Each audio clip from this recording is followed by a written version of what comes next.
Been a while since we've had any outsiders, the innkeeper says, beckoning the party inside.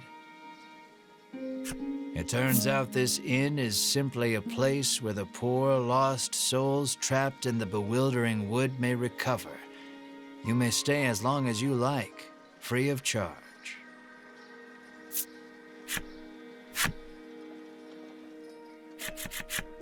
The wooden dining table practically groans under the weight of the platters upon it, all brimming with meats and vegetables from the bewildering wood.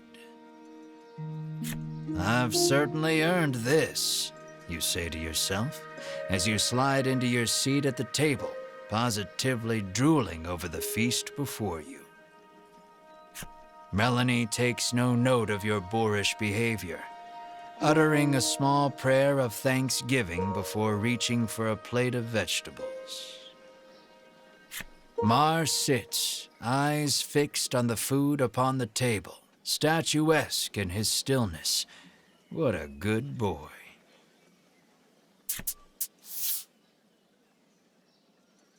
Mar clears the entire table in a matter of seconds, even emptying the water barrel in a single gulp. He lets out a self-satisfied burp that sends a small jet of just-drank water arcing out onto the floor.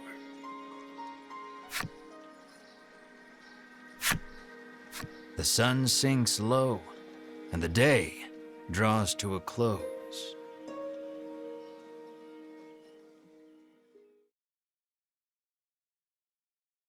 A scream pierces the silence.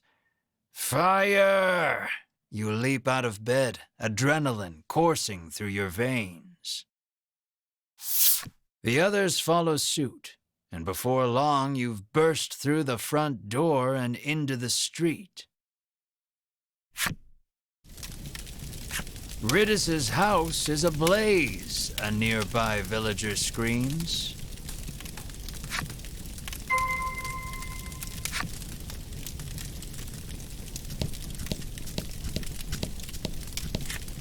My mother is still inside, Riddis shrieks, darting past you to fetch water from the well south of the village.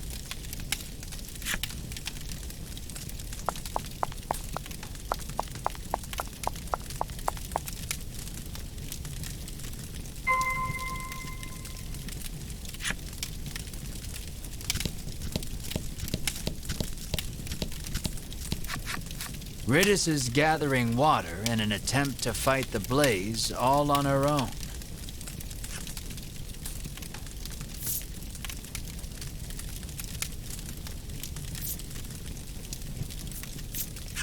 You toss a nearby bucket into the well and haul it up by the rope.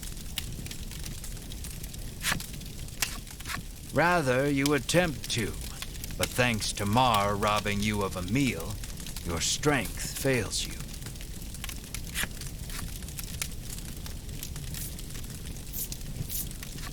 Mar's eyes light up. He scrambles over the edge of the well and sucks the well dry in an instant. He pokes at his swollen belly and gestures toward Riddis's house, as if to say, "Get me back there, quick."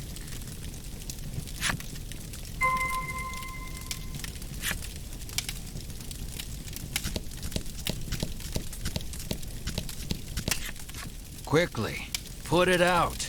You have to put it out, Riddis screams at Mar.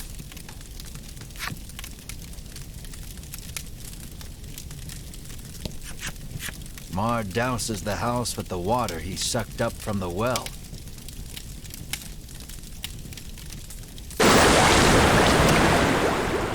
The fire is reduced to mere embers, and all is well. Or so you think. Something darts out from behind the house and attacks.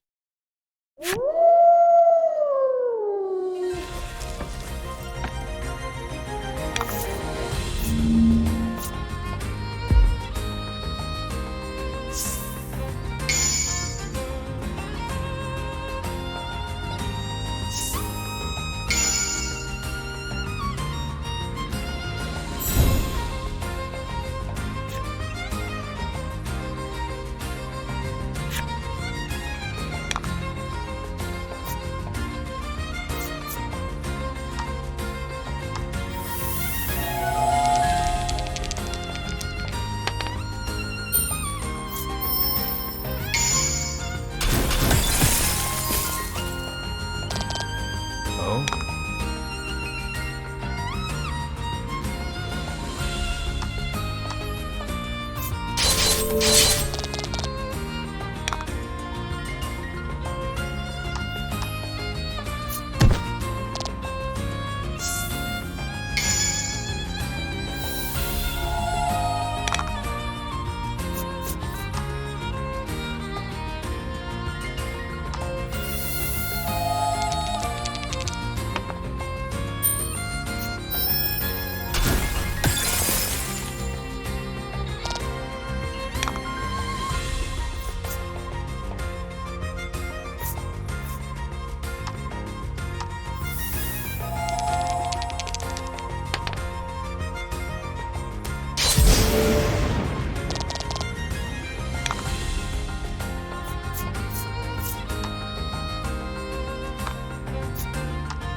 The fiery beast dispatched, you return to putting out the last of the blaze with Mars' help. Ridis's mother, now safe, tells you the creature came out of nowhere and set the house aflame. What would bring a creature of fire to a place like this, you wonder?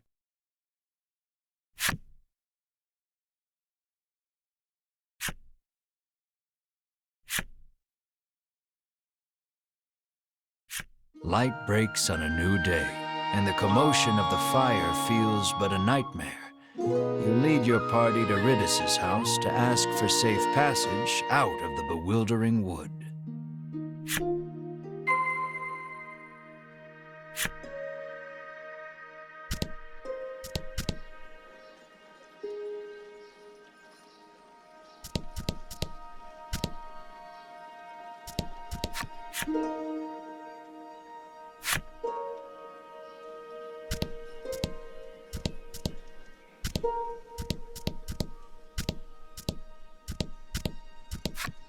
You didn't hear it from me, but the cause of the fire was, she whispers baseless gossip in your ear.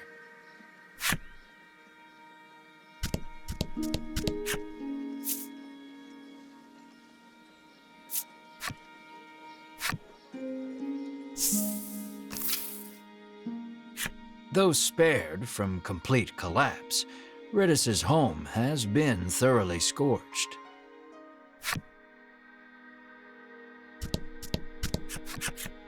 Ridis sits alone in one of its rooms, the air thick with the smell of char. There shouldn't be any fire creatures for miles, she grumbles. She says the monster appeared while she was playing the woodland flute last night. As to why any monsters, let alone fire monsters, appeared, well... Despite the circumstances, you ask Ridis to lead you out of the bewildering wood as promised. I did promise that, didn't I? She says wearily, rising from her seat. The poor girl is clearly still in shock. Why do you want to venture out beyond the bewildering wood anyway? She inquires, as she gathers this and that in preparation to leave.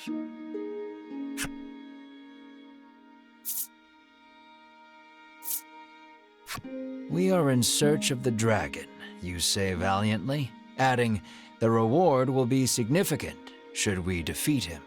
Honesty is the best policy.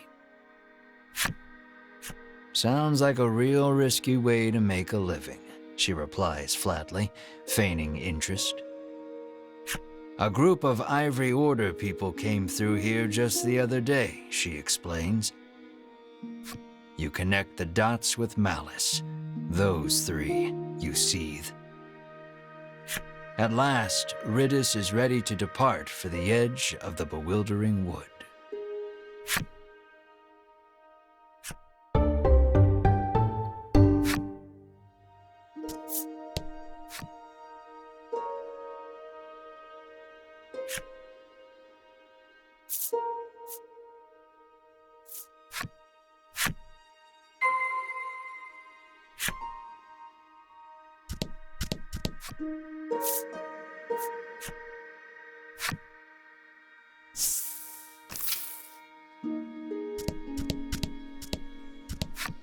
Apparently, she's heard rumors of the dragon destroying another town somewhere.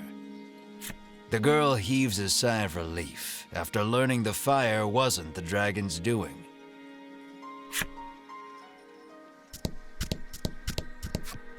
This road takes you to the east side of the bewildering wood, but you'd be hard-pressed to find your way without a woodlander's help, the guard warns.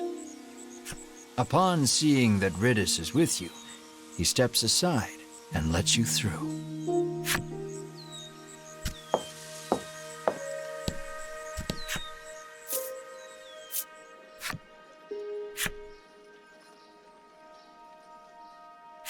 The eastern portion of the woods certainly does not want for thick, soupy fog.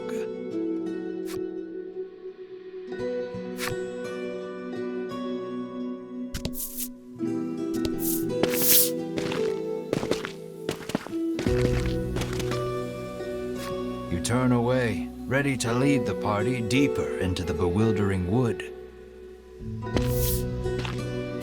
Wait just a moment, you lot, calls the voice of an older man from somewhere behind you. Riddis appears to be familiar with him. She calls him Mr. O.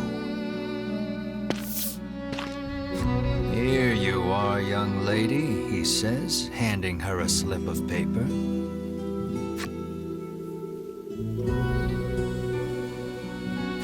Oh dear. Further, Mr. O explains, Riddis did not have a fire insurance policy at the time of the conflagration, and so she shall have to pay in full. I'll thank you kindly to pay by the end of the month. Bye now, Mr. O says, receding from view as he returns to the forest. Hee. Riddis lets out a bemused chuckle, her demeanor remarkably calm for what has just transpired. She pulls the woodland flute from her cloak and begins softly playing.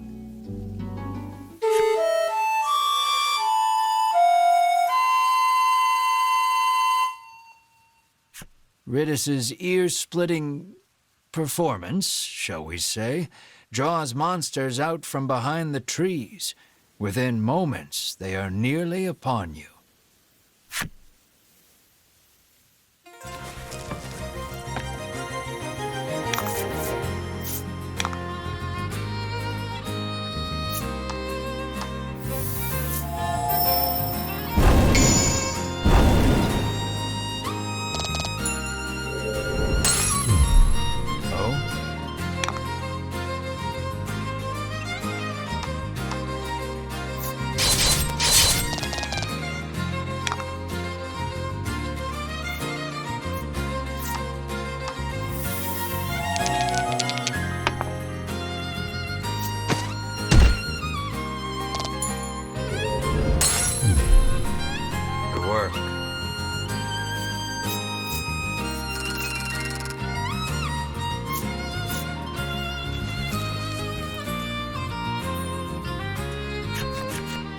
That's odd.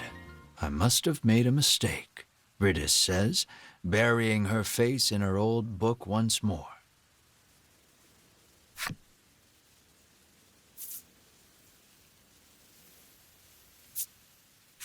She opens the book to a particular page and thrusts it in your face. You can't tell anyone in the village I let you see this, okay? It's a page of sheet music with a note scrawled beside it that reads, Play this lucky tune to reverse your financial fortunes and make money woes a thing of the past. No matter how many times I played this last night, our debt never went down, she fumes, incensed. You inspect the page a bit more carefully. Off in a corner, in letters so small as to be illegible, another message reads, "May summon monsters if played incorrectly." You finally see that so long as Ridis holds the flute, this is nothing more than a monster conjuring melody. You snatch the woodland flute from her hands. "You have lost your flute-playing privileges," you inform her. "But I'll never escape from this mountain of debt without it," she cries, clearly still believing in the melody of fortune. Melanie quietly opines that while Ridis is many things, bright is not one of them.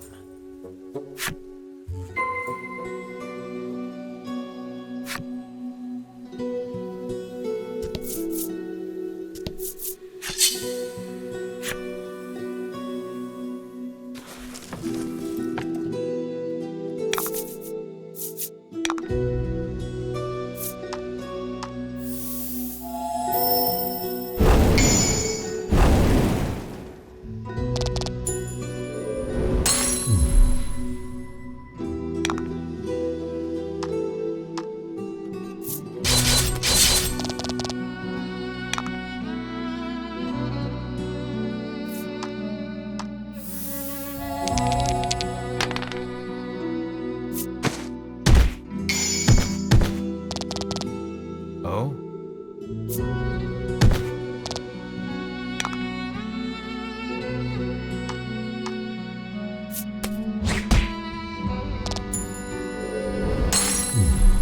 You did great.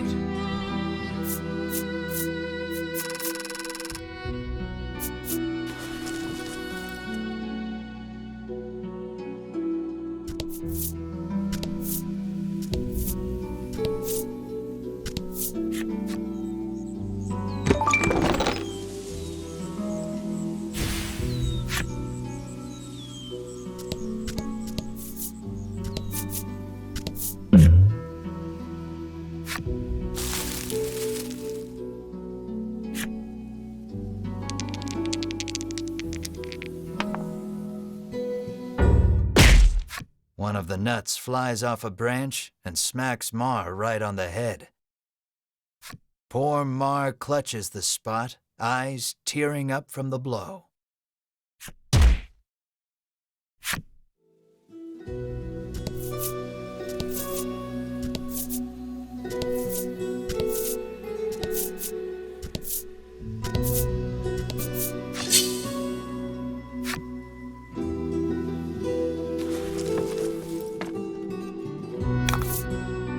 And fight.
Attributing it to your imagination, you decide to ignore it. A short moment later, the melody stops.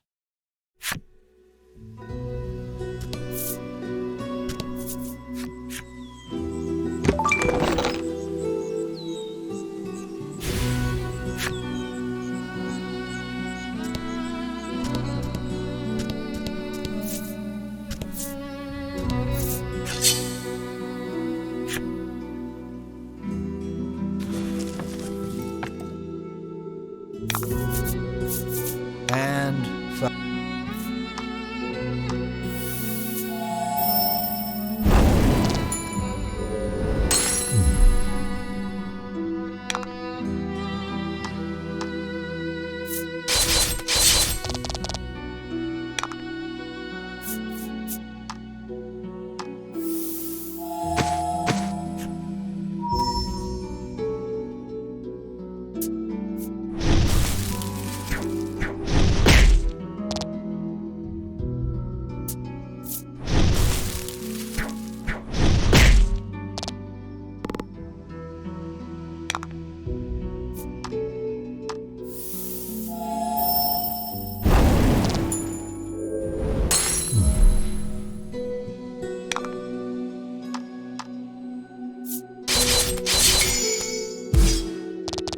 Nice work.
And fight.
Here, Ritis chirps, pushing overgrown boughs and shrubs aside.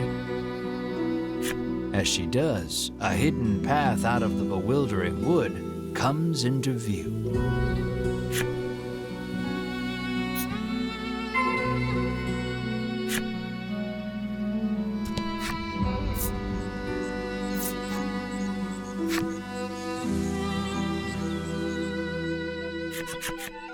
At last, you are free of the bewildering wood. Praise the power of the woodlanders, you squeal in admiration of Ritis. She giggles bashfully. You've certainly kept your promise, you say. Thank you for showing us the way. I was hoping I could join you on your quest to defeat the dragon, Ritis suddenly blurts out.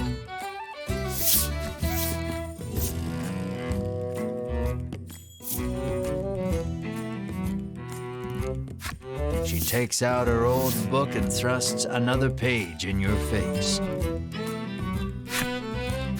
This week's creature of fortune is the dragon. Boons may befall those who encounter him.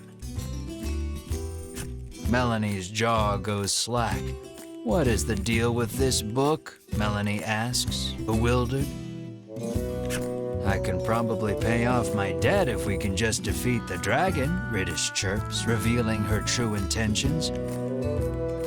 No, I won't dilute my share of the riches any further. No more additions to the party, you bark. Have you no heart? Are you just going to leave a young, helpless girl like me to drown in an ocean of debt and deal with that crusty old man? Ritis fires back relentlessly. I want to go. No. So goes the endless chorus of your thoroughly unproductive argument. Melanie calmly reminds you that the party in its current form stands little chance of defeating the dragon. See, you need me, Ritis says, sensing an opportunity. Your well-reasoned argument of no thwarted, you nod your head in resignation and welcome Ritis to the party.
Did great.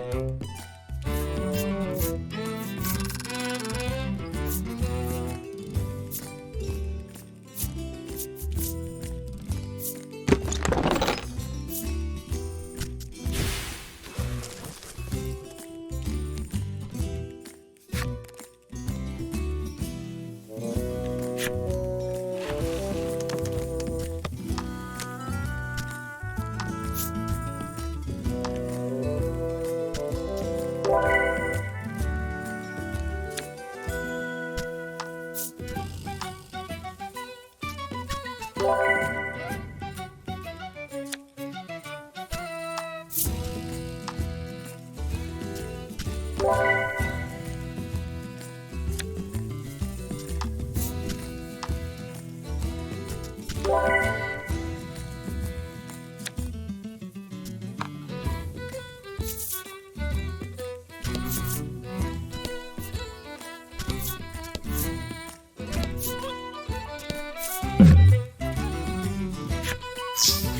monster appears.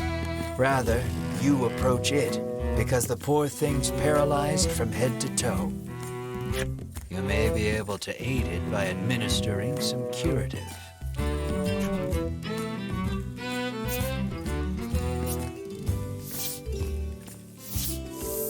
You take pity on the creature and administer some curative. Able to move once more, it makes a clumsy attempt at a bow, and then it is gone.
A monster appears. It sees an opening and lunges at you. Before it can reach you, another monster leaps into its path.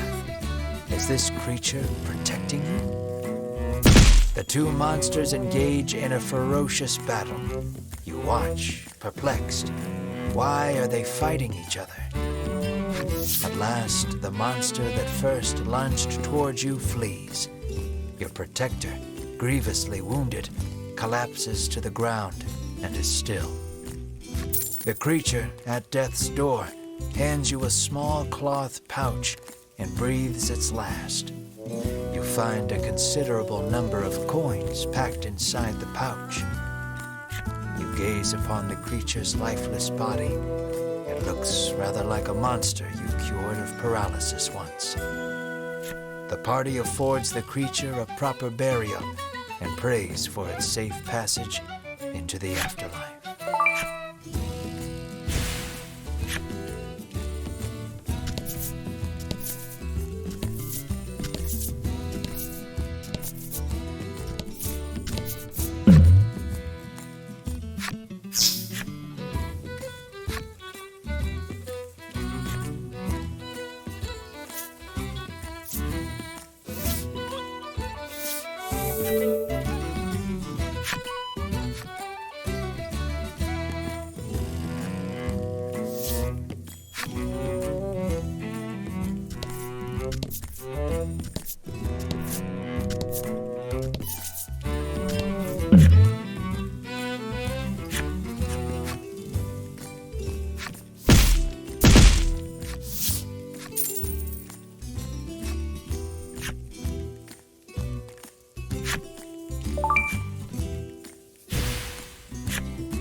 Looks lucky.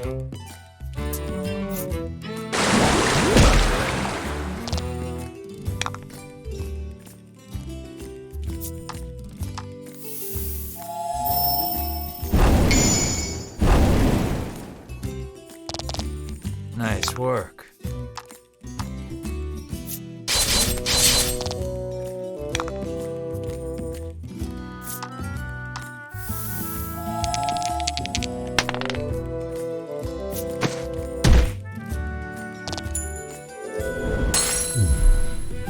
Good work.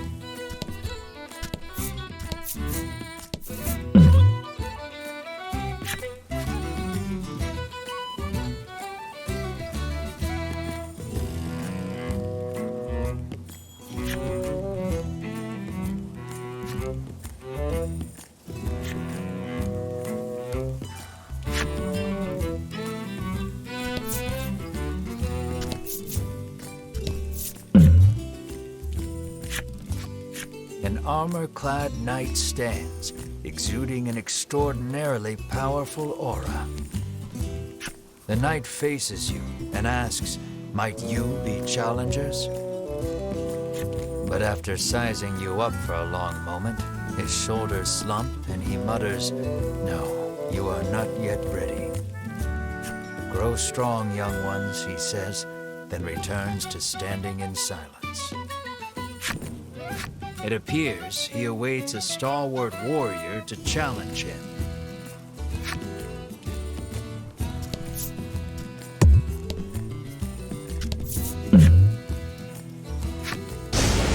Thunder roars overhead. Watch out for lightning.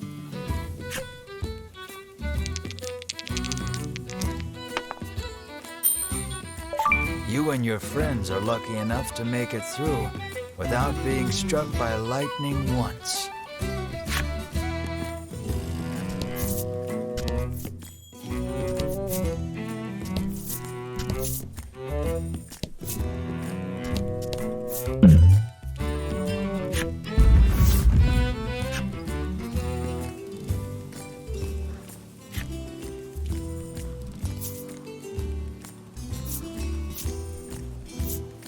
As one, you and your friends draw your weapons to fend off the imminent attack.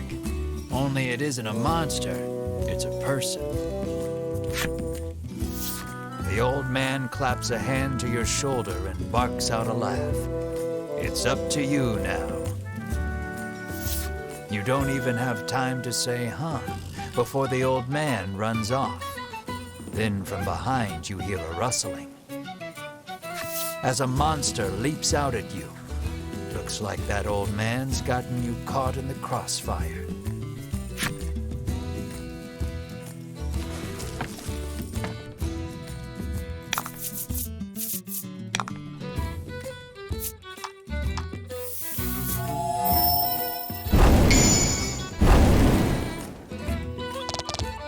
Nice work.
Next time I see that geezer, he's gonna pay, you growl, stamping your boot hard.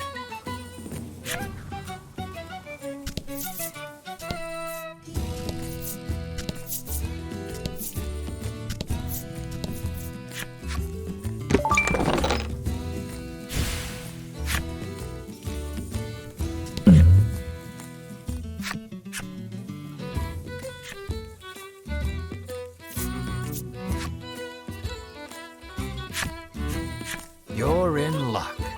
I have some rare items for sale, she remarks, lining up some goods before you.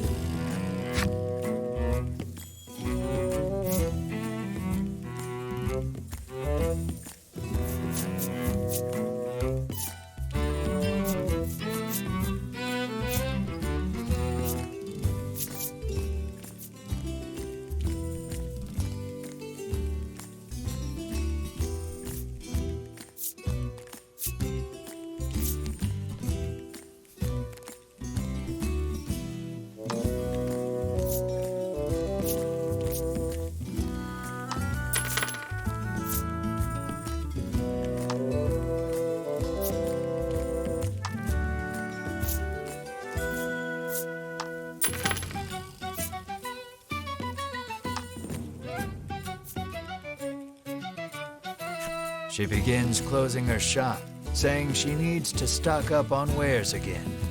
It seems you won't be able to do any more shopping here.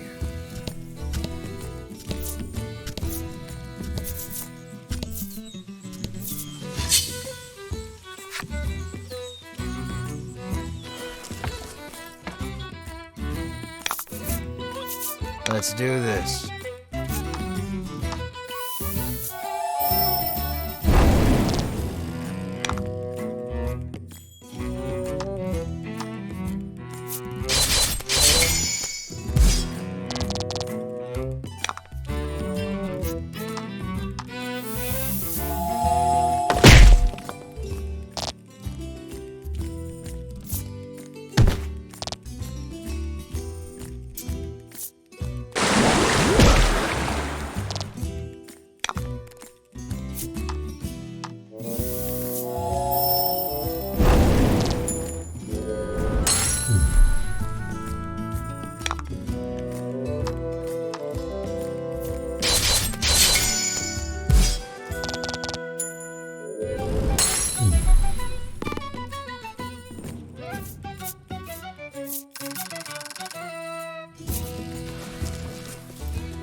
Fortune favors the bold.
Looks like it was only an old woman. You try to say hello, but she wanders off without even registering your presence.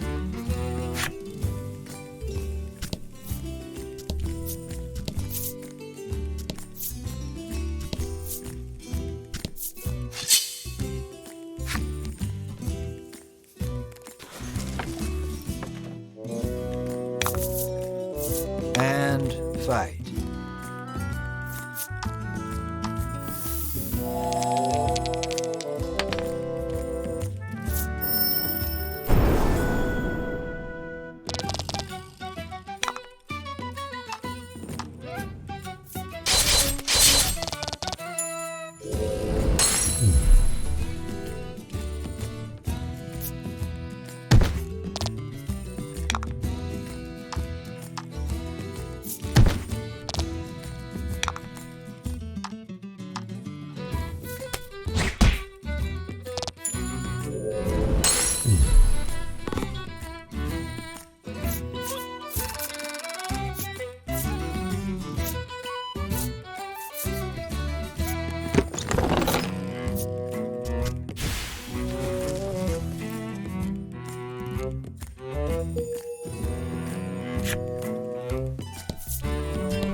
As you make your way to the coast, a piece of paper nearly smacks you in the face as it blows past.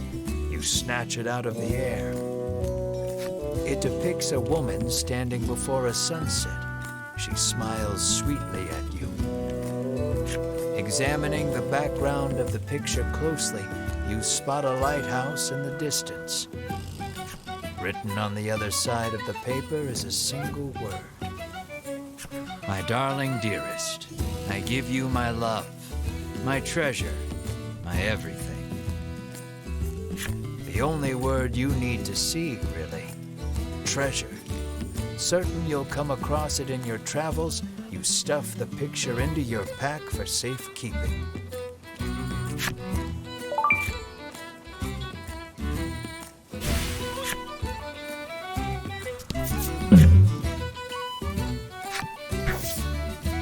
Watch out, your friends cry, as something comes hurtling straight at your face. You keep your cool. Your friends gasp as you catch whatever it is before it clobbers you.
Let's head to Unionville first, shall we?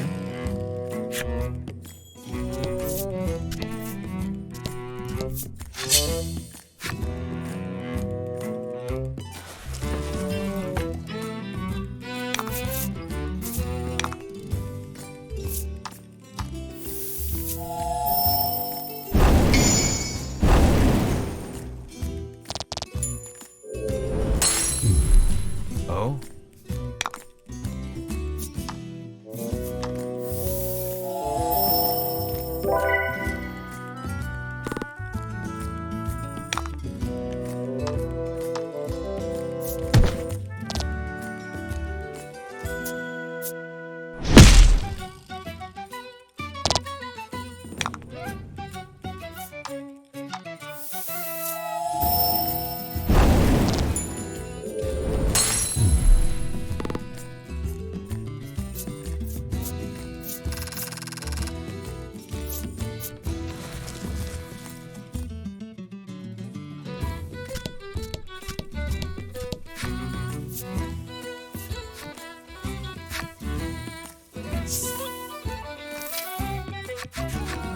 You see something approaching from up ahead.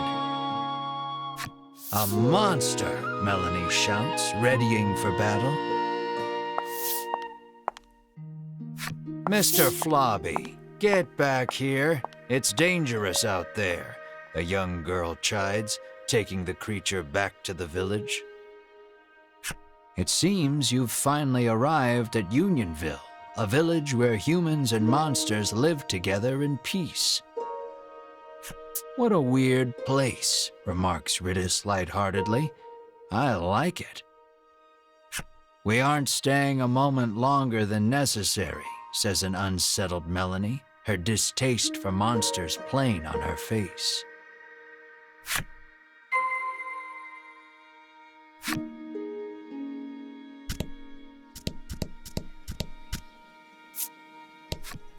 Wow, a new friend, and so big, too, the furball exclaims in glee as it rushes over to Mar. Mar stares off into the distance as the furball snuggles up to his leg. For some reason, Riddis joins in on the cuddling.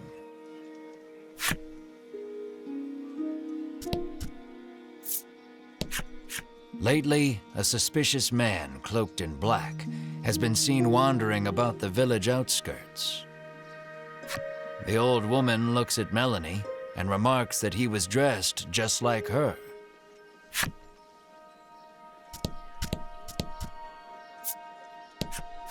The village headman is a renowned gourmet, and rumor has it he only dines on the finest foods.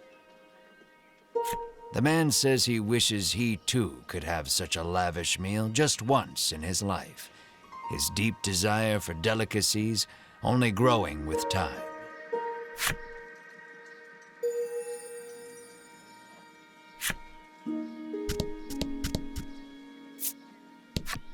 The little orc child is engrossed in a fairy tale. The title reads, The Legend of the Dragon.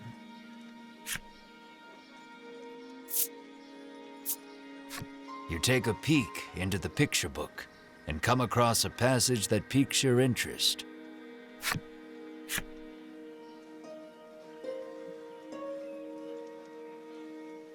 To where, you wonder, then recall that this is merely a fairy tale.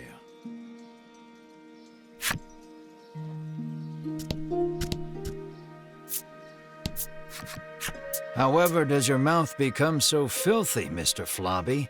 Sighs the girl as she wipes the slime clean.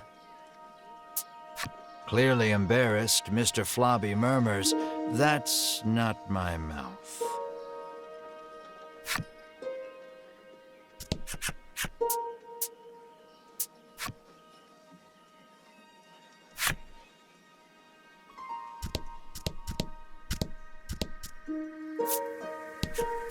A young boy wanders up to your group in wide-eyed wonder.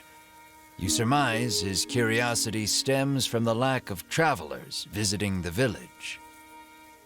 You realize you are right when he assails you with questions about your origins and adventures. The Inquisition leaves you exhausted.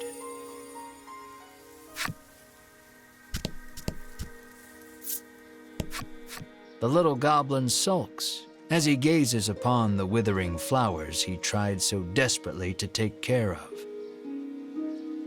He looks at you with tears in his eyes, silently begging you for help.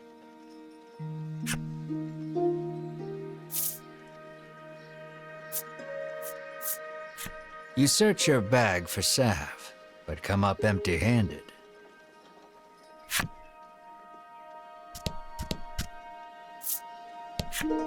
You ask the old man if he knows anything about the dragon. "No, sir," he answers. "All I know is that it brings more trouble to this already troubled world." "But our headman is a wise and worldly man. He might know something," he remarks, pointing at a house not far away.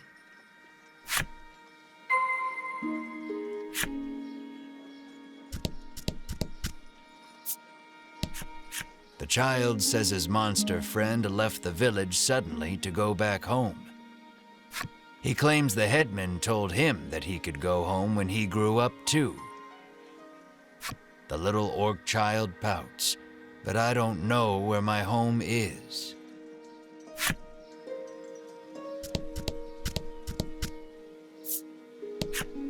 A quiet fur ball sits with crumbs around its mouth.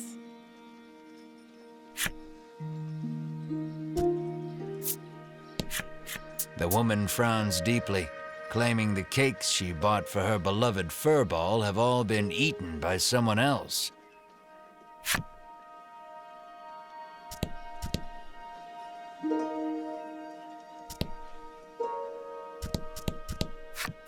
Any travelers with magical little critters can stay for free, the innkeeper informs you. It appears the headman's long-standing pronouncement on the welcoming of all magical creatures also applies to you and your party.